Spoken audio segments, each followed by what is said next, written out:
Hi, greetings, POL 310 Environmental Policy class. I'm doing this just because I think that everybody needs a little bit of help with writing the final paper, and one of the best ways to do that is to go and use the rubric, and when you're writing your paper, make sure that you're meeting all the criteria that's in the rubric. The rubric can actually help you structure your paper and make sure that you're hitting all of the important points.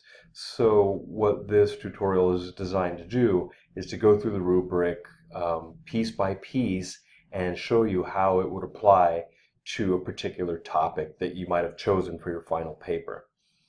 Um, this version is for everybody that's doing a final paper on energy. So it'll be specific to this topic. I'll try to create some other videos for other topics.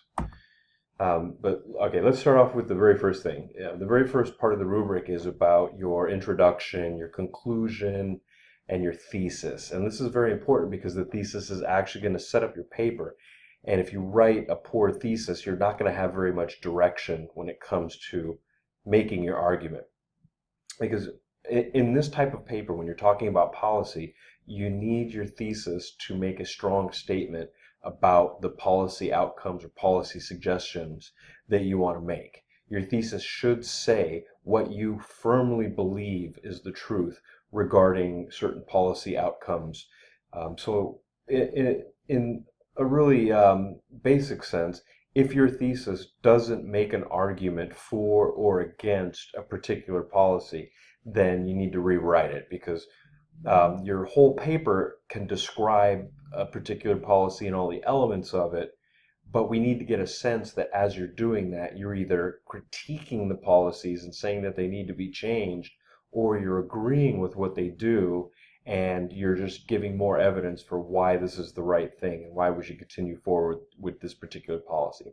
So what I highly recommend is that everybody go to the Ashford Writing Center's thesis generator.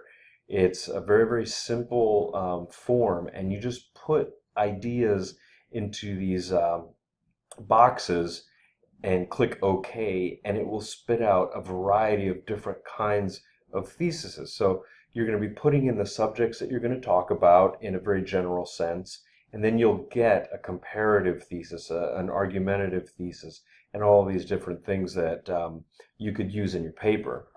One thing that I notice, and I've noticed this in the first paper, and I've noticed this on the drafts, is that a lot of people think that a thesis is something in first person.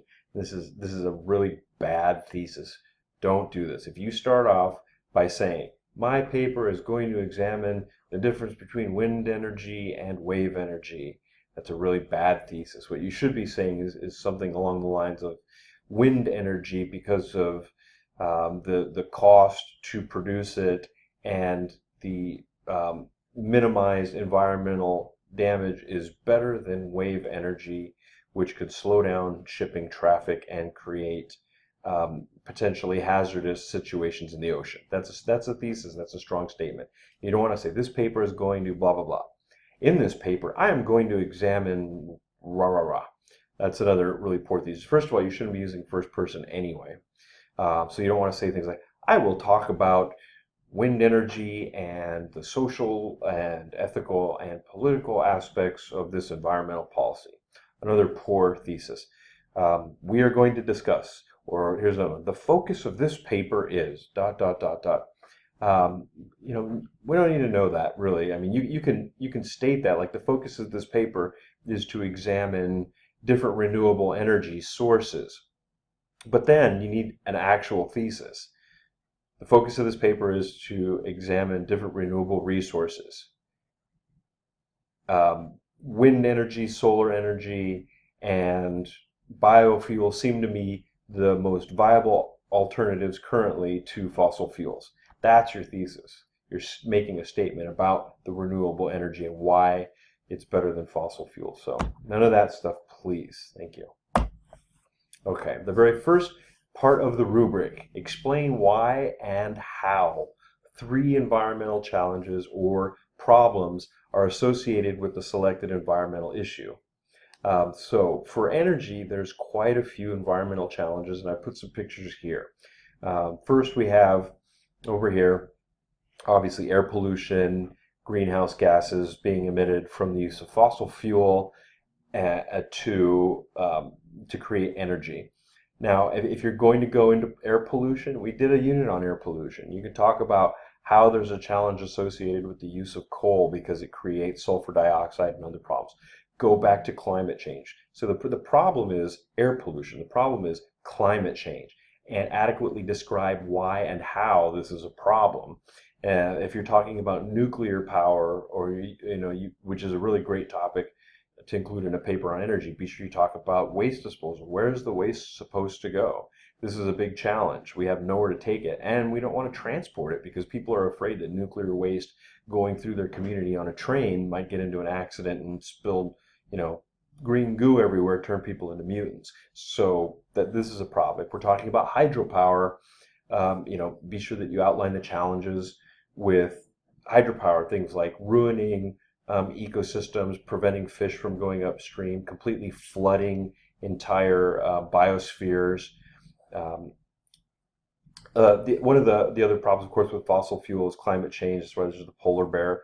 Oil spills, these are environmental challenges. Like if we're going to be drilling in the deep ocean, if we're going to be drilling in wilderness areas, how can we be sure that we're preventing disasters or accidents? And then another one, here's coal mining. An environmental problem with coal mining is that we're destroying habitat, essentially like, mountaintop removal is very bad for the environment. So you'll want to describe why mountaintop removal is bad and how it's a problem. Of course, coal mining, there's a lot of other things like toxic sludge and the storage of the waste products from coal mining. So be sure that you adequately talk about the why this is a problem and the how this is a problem when it comes to energy. And there's lots of different things you could choose. Okay. All right, moving on.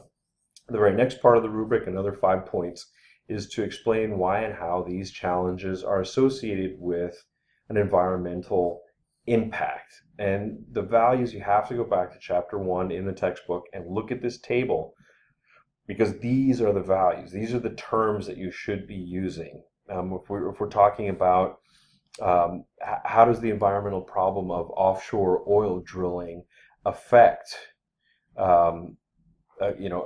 affect the values?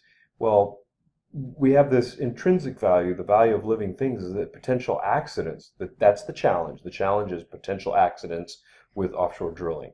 That affects living things like birds and sea animals, fish, and whatever else. So we're affecting the intrinsic value when we have accidents and there's offshore drilling.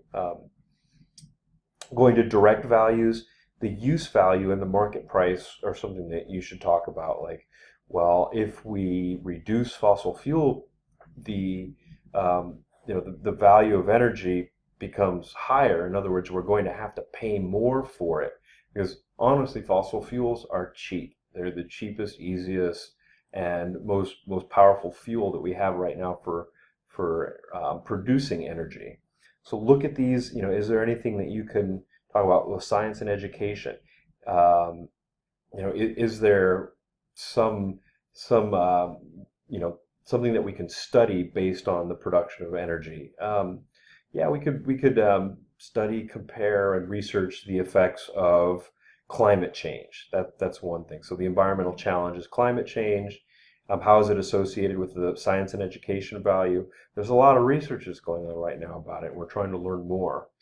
So keep this table in mind as you construct this argument. This one is kind of difficult, so be sure that you go back to chapter 1.1 and read more about those values so that you really understand them, and then you can connect them to those environmental challenges. Okay, this is a very important part. You're going to recommend a policy that will effectively address the 3 environmental challenges associated with an environmental issue. Okay, very simple. Go back to the problem. So we have the problem. What is the problem? The problem is climate change. How are we going to create energy policy that's going to effectively address that problem?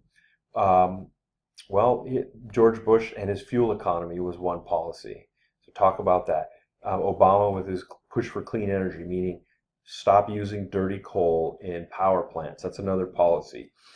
Solar power rebates are a policy that help get people to put solar and reduce their dependence on fossil fuel use for energy production.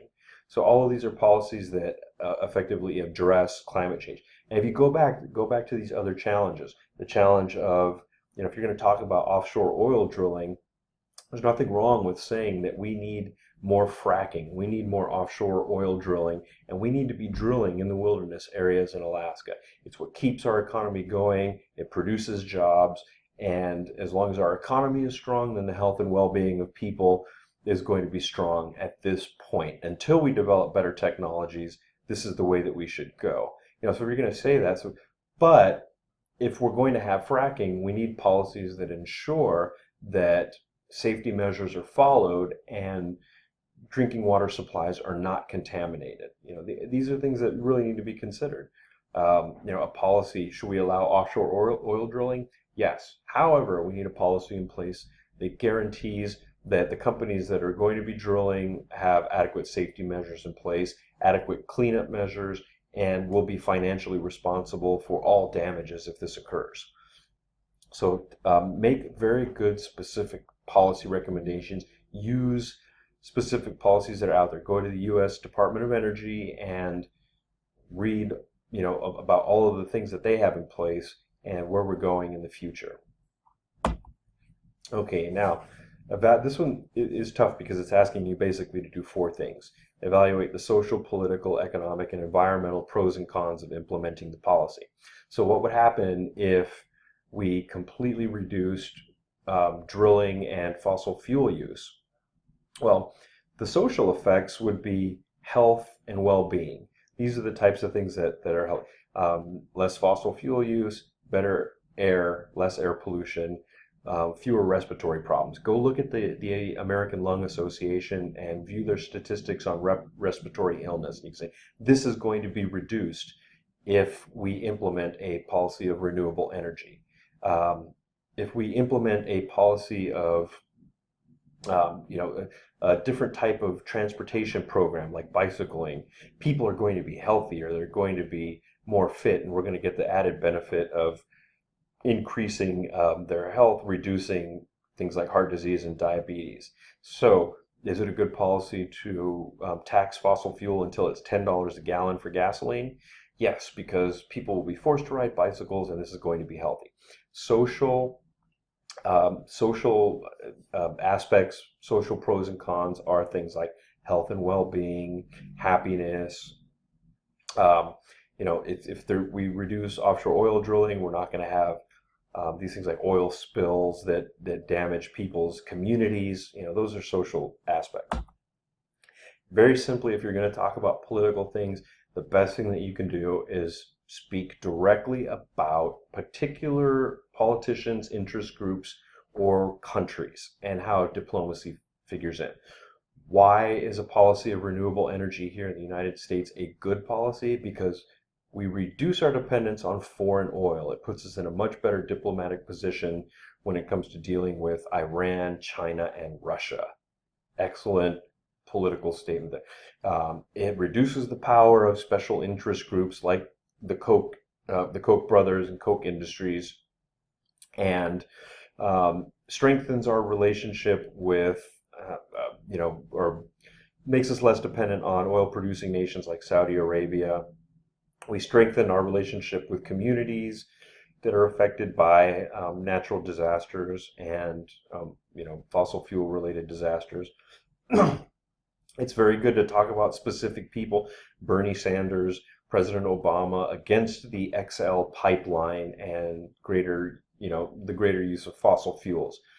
Talk about those specific politicians. There's another guy over here. This is Harry Reid. Why do I bring up Harry Reid? Because he's the senator from Nevada, where they have Yucca Mountain. And Yucca Mountain is the place where all of the nuclear waste is supposed to go. But, the political problem is that Harry Reid is a very powerful senator and he doesn't want nuclear waste in his state. So we could say, like, nuclear energy is a great source of energy as long as we have a place to put the nuclear waste. However, the problem is that very powerful people in Washington, like Harry Reid, are preventing this from happening. So there, you're evaluating the pros and cons. Okay. When it comes to energy, economic pros and cons are pretty easy to understand. Coal miners, not going to be good for them if you implement a renewable energy policy. However, there might be other jobs for people in renewable energy industries. Um, if you tighten the belt with oil drilling and fracking and other things, of course, the price of fuel is going to go up. All different kinds of fuel. We could talk about ethanol. That's another big one that you can mention, and subsidies for that. Like, if we stop government subsidies for producing ethanol, the price is going to go way up. So evaluate these things. Evaluate energy bills. What's going to happen if you recommend a renewable energy policy? Our fuel bill is going to go up. Our energy bill is going to go up. Who's going to lose jobs? Okay, that sort of thing. Finally, the environmental pros and cons. All right, let's just throw up 800 million windmills. Problem solved, right? No, well, no, not really. There are some problems with windmills and wind energy. It kills birds. Same with these solar installations, large scale solar installations out in the desert, basically fry birds. So, well, what are the pros and cons? Hey, this renewable energy policy is good for the United States because it reduces our dependence on foreign oil coming from unstable regions. We are going to kill a few birds, but it's better than the alternative, which is climate change and, continually funding an unstable region like the Middle East or Venezuela or something like that. If you talk about we need to do more, we need more fracking, we need more offshore oil drilling, we need more nuclear. Just be sure that you talk about the potential environmental problems with a policy like this.